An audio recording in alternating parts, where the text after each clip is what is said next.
The way we green, I want to reflect a little bit on it. The plan was criticized for being motherhood and apple pie, or that it lacks details. But I think it was bold in its goals and its principles, and I agree that it does lack in its details. That's why we've got 30 more implementation plans to work our way through that are where the rubber's going to hit the road, if you will, where we're really going to find out what it's going to take to achieve these goals. But Council's been clear that we do want to be aspirational in our approach to sustainability and resilience in this city and as leaders in this country, which is tough to do because there are other Canadian cities who are also providing great leadership to other orders of government, frankly, in this regard.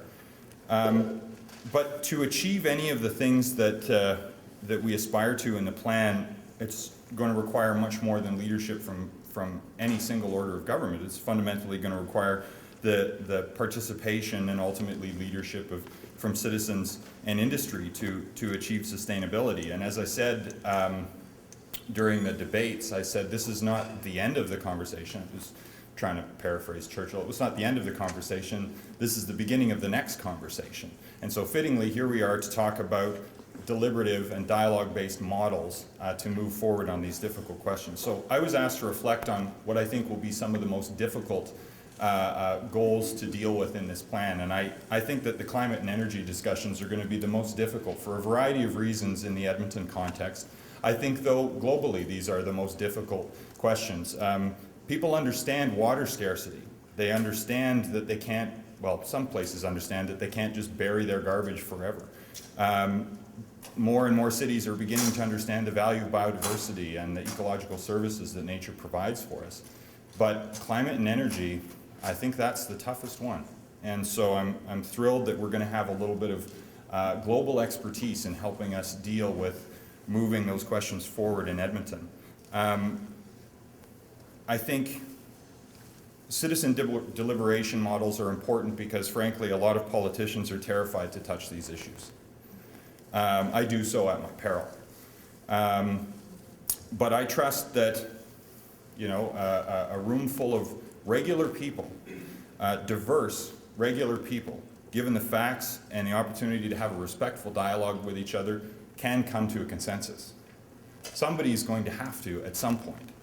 We've watched the climate debate fail. It really is time for a climate dialogue. So I don't know what the outcome of the climate dialogue will be. And that's also an extremely terrifying place for a politician to be, because my instinct would be to create a process that will produce an outcome that I think is, you know, aligned with my worldview about climate change. But for this to be authentic, we can't presume that, and we shouldn't presume that, and we should guard against that, all of us, regardless of our inputs. And I know you'll all do that as we work through this discussion.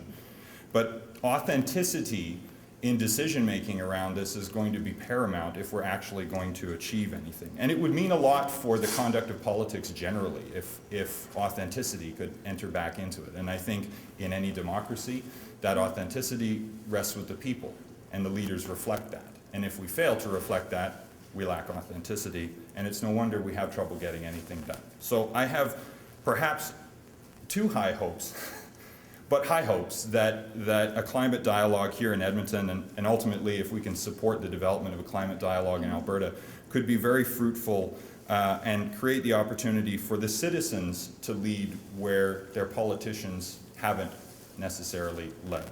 And I think as soon as the citizens are able to show leadership, the politicians will feel less fear and more comfort and be able to make some bolder choices toward real sustainability and resilience, which is my objective. But if the people decide that they don't want to do that, that would be useful information for me to know. I'll go do something else. I'll open a forestry company or something. So that's really all I have to say. Just once again, thank you all for being here and for your interest in this from whatever perspective it is. We appreciate having you included in this. So thank you.